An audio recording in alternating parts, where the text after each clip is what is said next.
Halo sahabat Jati, ketemu lagi dengan saya Ruslan Hussein, tuan rumah Jati Podcast. Di kesempatan kali ini, hari ini kita kedatangan tamu spesial yang sudah tidak asing lagi.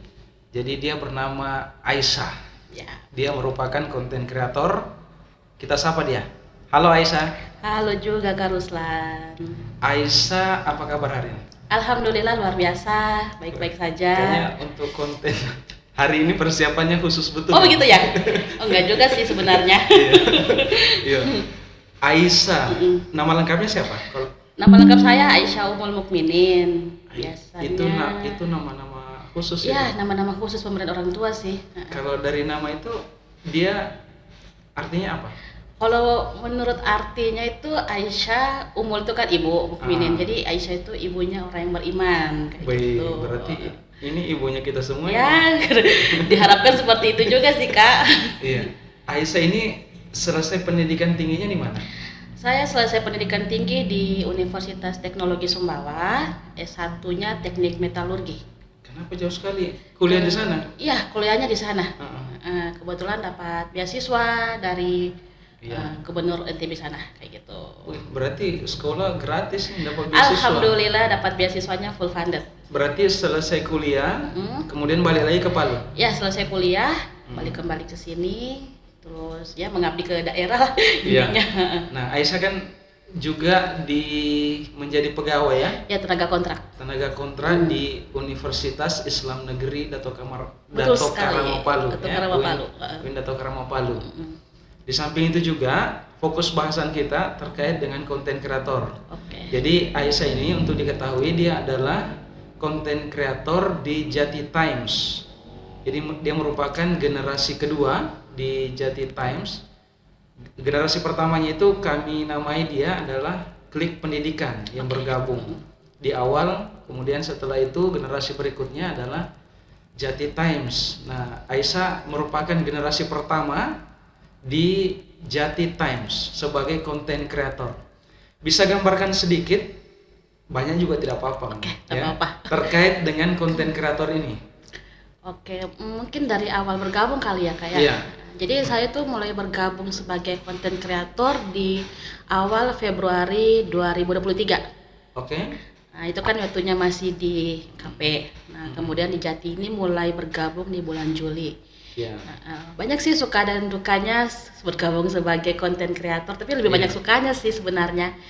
Dan saya anggap konten kreator, profesi sebagai konten kreator ini pekerjaan yang sangat fleksibel, bisa dikerjakan di mana saja. Terus kita juga menyesuaikan dengan pekerjaan yang utama kan. Kayak saya kan ada punya pekerjaan utama, jadi saya kerjanya itu sebagai konten kreator kadang di sela-sela waktu kosong, atau kadang saya mengkhususkan hari-hari tertentu untuk memfokuskan pekerjaan saya sebagai profesi saya sebagai konten kreator kayak gitu sih. Sahabat Jati, untuk diketahui konten kreator Jati Times ini merupakan media online yang diketahui dia bermitra dengan Promedia Teknologi. Promedia Teknologi ini adalah perusahaan induknya yang berada di Bandung.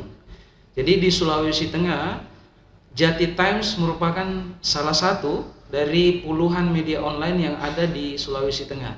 Jadi di Jati Times itu Aisyah adalah salah satu konten kreatornya, atau kita singkat CC, yang bergabung di generasi awal sejak tahun 2023 ya. Iya, itu. Nah, untuk diketahui juga bahwa konten kreator saat ini berkisar ada 30 orang. Tentunya dari 30 orang itu ya seleksi alam lah. Karena memang seperti itu. Tadi Aisyah, saya panggil Aisyah saja ya. Panggil Aisyah saja. Iya. Aisyah menyampaikan terkait dengan suka dan dukanya, ya. Jadi tadi menjelaskan konten kreator itu apa, kemudian dia sambung dengan suka dan dukanya. Kita mau sukanya dulu. Sukanya sebagai konten kreator khususnya di Jati Times. Ya sukanya itu mungkin dapat lingkungan kerja yang nyaman. Ya sekarang kan lagi zaman-zamannya mental health kali ya. Lingkungan kerja yang nyaman, terus penghasilan yang lumayan kayak gitu kan ya. Sebagai konten kreator alhamdulillah mencukupi kayak gitu.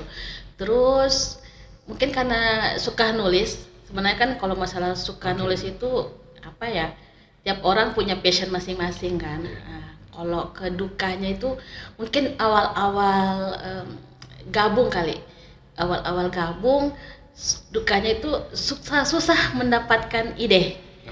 Susah mendapatkan ide, terus kita kan sebagai content creator ini mencari jumlah pembaca, ya kan? Gitu, ada tekanan-tekanan tersendiri. Seperti itu sih Kak, lebih ke tekanan juga.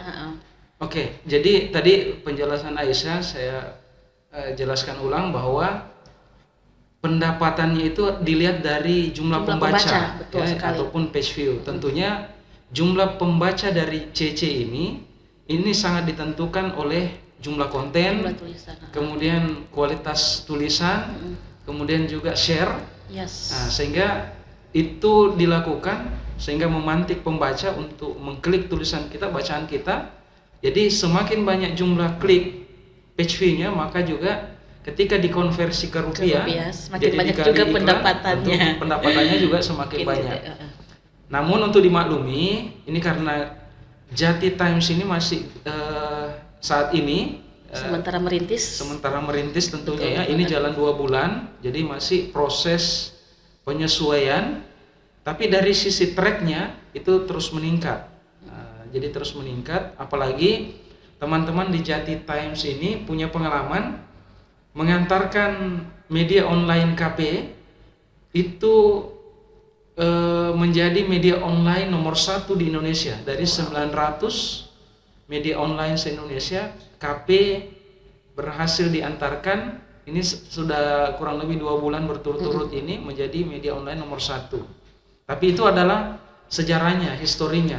Tapi tentunya tidak terlalu banyak bernostalgia di sejarah, tapi lebih pada memacu produktivitas. Pesannya tadi itu adalah jumlah pembaca itu akan menentukan jumlah pendapatan seorang CC. Tentunya harus meningkatkan produksi tulisan, kualitasnya, kemudian sebar di medsos. Terus yang berikutnya, dia punya duka, tapi jangan sambil nangis. Tidak, aku tidak baperan di sini. Kalau dibilang duka sih apa ya Kak ya, mungkin kayak lebih ke tekanan juga sih. Karena kan apalagi kita kan di Jati ini baru sama-sama merintis. Ya. Kalau kita pengen maju, otomatis dari diri kita sendiri juga kan, memperbanyak jumlah tulisan. Apalagi kalau kita punya aktivitas di luar, sementara juga kita pengen sama-sama membangun Jati ini. Itu tekanannya di situ. Di push kita harus punya tulisan lebih dari sekian jumlah sekian konten per hari. Nah kadang kalau saya sendiri kalau baru 3 itu, aduh cari 2-nya lagi susah. Kayak begitu sih Kak, mungkin lebih dari kayak dari segi tekanan kita untuk menulis kayak begitu sih. Tapi kalau menurut saya teman-teman yang tidak punya aktivitas selain menulis itu kayaknya lebih gampang kayak gitu. Mereka lebih fokus. Kalau saya mungkin agak sedikit kurang fokus. Oh iya. Gitu. Selama menjadi CC baik di KP maupun di Jati Times ini, untuk Aisyah sendiri untuk pendapatan per bulannya itu berapa range-nya kemarin diterima? Oh ya, kalau mau bicara tentang pendapatan mungkin agak lebih sensitif. Tapi cukup lah untuk, Anda harus bisa nominal nih, nggak usah ya? Nggak apa-apa, disebut saja.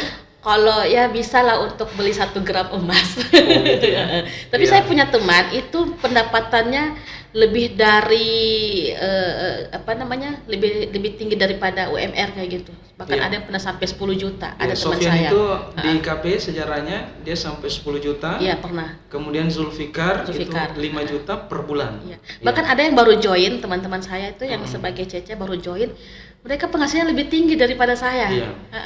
Karena mungkin mereka punya tulisan yang banyak, terus jumlah pembaca yang banyak kayak gitu dan rajin nge-share, itu saya yakin bisa.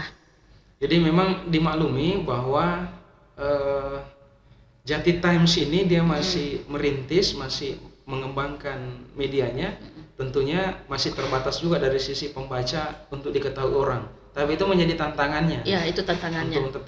Untuk kemudian tetap meningkatkan jumlah konten dan kualitas, kemudian share agar mendapatkan pembaca yang banyak. Ya, betul. Ya. Ada satu hal tadi saya menyampaikan bahwa ada sekitar 30 orang konten kreator. Saya menganggap itu juga tentunya menjadi tempat interaksi, mendapatkan teman baru, Oh, pengetahuan pasti. baru. Nah, apakah Aisyah khususnya dalam hal ini sebagai CC, Hmm. apakah juga mendapatkan teman baru selama berinteraksi sebagai CC di sini? Pastinya dapat teman baru, ya kan. Teman baru artinya saya punya investasi sosial lagi. Oke. Kayak gitu kan. Dengan berbagai macam profesi yang tergabung di sini sebagai CC itu kan kayak ada teman yang S2, ada yang kerja sebagai apa sih istilahnya PPS, ada yang masih mahasiswa. Oke. Jadi relasi saya itu bertambah seperti itu. Oke, dari teman itu ada tidak yang misalnya dalam tanda kutip tidak terlalu disuka atau ada yang disuka yang bikin nyaman? Sejauh ini saya menganggap mereka sebagai adik kali ya, adik atau kakak mungkin. Sejauh itu tidak ada kalau kayak suka. Karena mungkin kita jarang bertemu. Karena kerjanya kan anywhere, di mana saja. Oke, Dan betul. justru saya kalau sendirian kerja di kantor kalau datang merasa sunyi, artinya saya menyenangi mereka seperti itu. Sejauh ini Iya. sih alhamdulillah tidak ada yang saya tidak suka. Iya. Mm-mm. Kayaknya ditutupi ya. Iya, tapi itulah. Jadi walaupun misalnya kita menyesuaikan ya, walaupun Oke. misalnya dalam tanda kutip ada person-person yang dalam tanda kutip tidak terlalu nyaman, ya kita harus bisa menyesuaikan dengan lingkungan kerja itu. Sejauh ini sih nyaman-nyaman Iya. saja sih Kak. Ada satu hal berikutnya itu bahwa salah satu indikator pekerjaan yang baik itu, ini menurut saya saja ya, Iya. menurut saya bahwa selama kita melakukan pekerjaan itu meningkat pengetahuan kita, meningkat Betul. ilmu kita.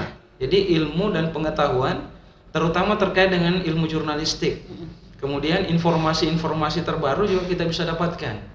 Nah, selama melakukan kerja sebagai CC, apakah Aisyah ada peningkatan ilmu pengetahuan, pengalaman, terutama saja terkait dengan diksi kata yang biasanya yang tepat, kemudian larangan-larangan dalam konten? Iya, tentunya saya dapat informasi terkait terutama jurnalistik kan. Sebelumnya memang nggak ada pengalaman terkait tulis menulis kecuali menulis skripsi Iya. dengan tugas atau tulis status. Itu pengalaman itu. Iya. Kalau untuk terus pengetahuan di bidang SEO, Search Engine Optimization. Wih, bahasa Inggris. Gila. Kayak begitu itu pasti ada. Coba diulang tadi. Search Engine Optimization kayak gitu sih. Disingkat SEO. SEO, CEO. Iya. Kayak gitu kan selama ini yang kita tahu kalau nulis di dulu saya punya blogger Kak. Saya punya blog dulu. Oh. Tahun-tahun 2000 Waktu mahasiswa. itu mahasiswa. Cuman karena itu punya blogger karena tuntutan tugas kuliah pada saat itu. Terus hilang. Nggak tahu saya juga sudah lupa apa namanya. Tuntutan tugas kuliah karena ada dosen kan. Jadi kalau kita kerja tugas harus di-share di Iya. blog situ, di blog sama di Twitter. Saya nggak tahu apa itu SEO. Saya taunya SEO itu nanti di sini. Iya. Dan ternyata kalau kita menekuni tentang SEO itu bisa jadi profesi juga. Iya. Sebagai konten kreator. Kan konten kreator kan bukan hanya tentang video. Iya. Dulunya saya itu taunya konten kreator itu hanya berkisar di video. Tahu-taunya ternyata konten kreator itu content writer. Oke. Kayak gitu kan, sama juga. Iya. Penulisan kata-kata, ya bahasa Indonesia ternyata sulit juga. Iya. Kalau mau disesuaikan dengan KBI. Terus tentunya dalam menulis itu ada hal yang tidak boleh yang Iya. dimuat dalam konten. Iya. Nah, terutama larangan-larangan, misalnya contoh saja terkait dengan penyebaran berita bohong. Nah, atau bisa menjelaskan ulang selama ini arahan daripada editor, kakak editor ataupun kebijakan daripada redaksi, ada tidak yang ditekankan yang tidak boleh dimuat dalam konten? Iya, yang tidak bisa dimuat di konten itu terutama tentang hoax, nggak Iya. bisa, seksual, judi, apalagi ya. Itu sih poin Pokoknya, utamanya. iya, yang itu, pokoknya itu terkait poin dengan, utamanya. susila, Susila, kemudian nggak bisa.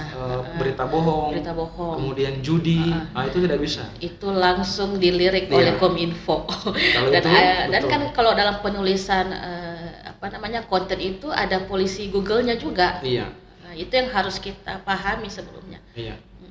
Jadi memang untuk diketahui bahwa dalam konten kerja-kerja CC ini ada hal-hal yang dilarang. Yang dilarang ini tadi sudah disampaikan oleh Aisyah terkait dengan judi, kemudian susila, kemudian juga berita bohong, itu tidak bisa dimuat sebagai dimuat dalam konten. Tentunya hal itu bukan hanya berkonsekuensi pidana, Ya. Jadi seperti peraturan hukum yang berlaku itu juga menjadi blacklist daripada Google. Iya, terhadap Sehingga kalau itu dimuat dan di blacklist oleh Google, polisi Google akan melihat, maka itu akan menjadi masalah, yes. baik kontennya sendiri maupun juga media online-nya secara keseluruhan. Sehingga khawatir dia akan tidak muncul dalam pencarian maupun dalam discover dari Google itu. Terus ada lagi yang mau disampaikan dalam proses Ya, itu? dalam proses penulisan juga kita harus mengambil sumber yang lebih Sumber yang dipercaya, yang kan? dipercaya, Sumber dari resmi pemerintah gitu. Iya. dan bukan dari kompetitor kayak gitu. Karena kita kan punya kompetitor media juga itu. Iya. Kalau saya sih kebanyakan kalau mau ambil sumber kayak pengen bikin tulisan tentang CPNS, saya Iya. ambilnya dari BKN, dari Medpan, yang bisa kita pertanggungjawabkan tulisan kita. Iya. Gitu kan, ketika ada yang komen ini, oh ini buktinya, gitu. Iya. Kayak gitu sih Kak. Tentang beasiswa juga dari sumber beasiswanya. Nah, itu menarik dia. Karena terkait dengan sumber ini adalah dipastikan bahwa konten yang dibuat itu dari sumber yang utama, primer, sumber resminya. Utamanya, betul. Itulah konten kreator itu dia kemudian menulis bahan, menulis kontennya, materinya dari olahan sumber. Ya. Ternyata hanya dari satu sumber saja tentu kan bisa melahirkan banyak konten, turunan konten. Tapi tentunya di situ tidak bisa plagiat, tidak bisa kopas. Yang bisa kita ambil itu adalah misalnya kutipan langsung ya. Iya, betul. Kutipan langsung itu bisa kita kopas sama persis dengan aslinya.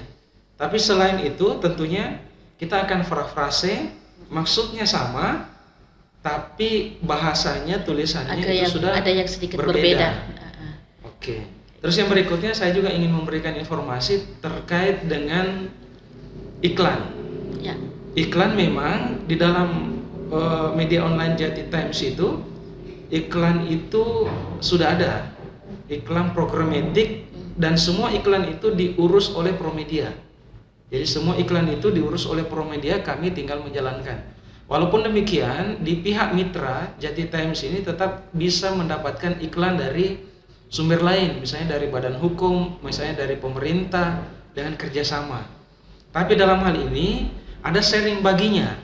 Semua iklan yang sifatnya iklan program tadi maupun juga iklan direct dari Pemda ataupun badan hukum, semuanya harus masuk dan sepengetahuan dari Promedia. Jadi itu informasi saja terkait dengan hal ini, sehingga kelebihannya adalah kita tidak terlalu pusing atau terbebani bagaimana mencari sumber-sumber iklan. Kita konsen saja menulis, membangun brand. Adapun nanti iklan sebagai sumber pendapatan itu semua diurus oleh Promedia sebagai perusahaan induk yang berkedudukan di Bandung. Biarkan teknologi yang bekerja. Iya, seperti itu. Seperti itu. Iya. Terus yang berikutnya, jadi kan tadi di awal-awal saya juga menyampaikan bahwa kerja CC ini dia fleksibel. Maksudnya fleksibelnya bisa dikerja di kantor, bisa dikerja pagi, siang, malam, maupun di tempat manapun. Yang penting dia punya perangkat dan juga punya jaringan. Di samping itu juga tetap bisa tentunya kerja di kantor ya. Iya. Sejauh ini lebih enak kerja di kantor sih. Kalau Aisyah sendiri melihat itu gimana? Maksudnya yang nyamannya bagaimana? Kalau saya sih yang nyaman kerjanya itu dari kantor. Kalau kayak di kafe juga biasa. Kafe. Pokoknya cari tempat yang senyaman mungkin, bisa dapat ide dari situ, kerja bareng teman-teman. Saya menganggap kerja sebagai content creator kayak ngerja tugas. Oke. Nah, kita punya tugas, kita punya deadline. Apalagi kalau ketemu sesama Cece, biar cuma lihat wajahnya aja, oh punya ide nih kayak gini. Atau nanya ke teman, kamu bikin tulisan apa tentang ini? Oh iya, saya dapat idenya. Jadi kadang ide teman tuh saya ambil, tapi sedikit ada perbedaan di dalamnya seperti itu. Oke. Terakhir saran kepada CC maupun pihak manajemen Jati Times. Oke, saran buat teman-teman CC ya tetap semangat, itu yang utama, karena kita di sini sama-sama sedang merintis, ya kan. Kalau ingin mendapatkan hasil yang lebih banyak juga, pastinya dimulai dari kita sendiri, dari bagaimana kita membangun Jati Times ini ya dari diri kita sendiri. Dan untuk manajemen apa ya, aduh. Sebisa insya Allah pendapatan kita bisa lebih tinggi. Kayak gitu sih Kak. Oke, terima kasih. Tentunya untuk diketahui sahabat Jati bahwa induk dari Jati Times ini adalah Jati Center. Jadi Jati Center ini adalah perkumpulan yang kegiatannya ada legal drafting, kemudian penelitian hukum, kemudian konsultan hukum, dan terakhir adalah penulisan konten yang dikelola oleh Jati Times. Di samping itu juga ada beberapa perkumpulan yang bergabung, misalnya Perkumpulan Indonesia Memilih ini mengkader person-person untuk menjadi penyelenggara pemilu. Kemudian juga ada Lembaga Studi dan Informasi Pendidikan, ini juga menjadi bagian untuk kerjasama dengan Pemda dan juga badan usaha. Jadi intinya banyak aktivitas dalam perkumpulan ini, dia bisa menulis dan juga dia bisa beraktivitas yang lain sesuai dengan minat bakat yang masing-masing personnya. Jadi karena luasnya ruang lingkupnya, bisa jadi juga nanti bisa ketemu jodoh di situ. Tapi kayaknya saya udah ketemu jodoh di sini deh. Kalau jodoh itu memang diusahakan. Diusahakan. Berarti kalau bukan kalau tidak ada di sini, mungkin di tempat lain. Iya. Setidaknya di sini saya punya investasi sosial, gitu kan, pertemanan. Pertemanan yang banyak itu adalah investasi sosial. Gitu. Ada lagi pesan? I think cukup. Oke, terima kasih semua. Sampai ketemu lagi dengan tamu berikutnya. Terima kasih Aisyah. Sampai ketemu lagi di kesempatan berikutnya. Dadah.